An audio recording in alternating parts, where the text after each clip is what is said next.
हमारी भोजपुरी इंडस्ट्री में तो हम जब सेट पे पहुंच जाते हैं तो हमें पता चलता है तो हमारा किरदार क्या है। अच्छा।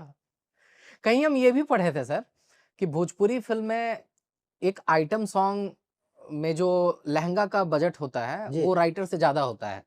अरे सर, हीरो के बॉय का जो बजट होता है वो किसी एक्टर का बजट नहीं हो पाता सर। ओके। क्या बोलूं?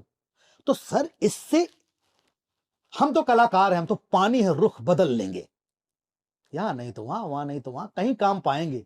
हुँ, पर मलाल इस बात का रहेगा कि एक्सीडेंटली ही सही, लेकिन जिस भोजपुरी से जुड़े उससे बड़ी मोहब्बत हो गई। क्योंकि उस वक्त जब आप भूखे प्यासे थे तो 2 वक्त की रोटी इसी भोजपुरी ने दिया, हुँ।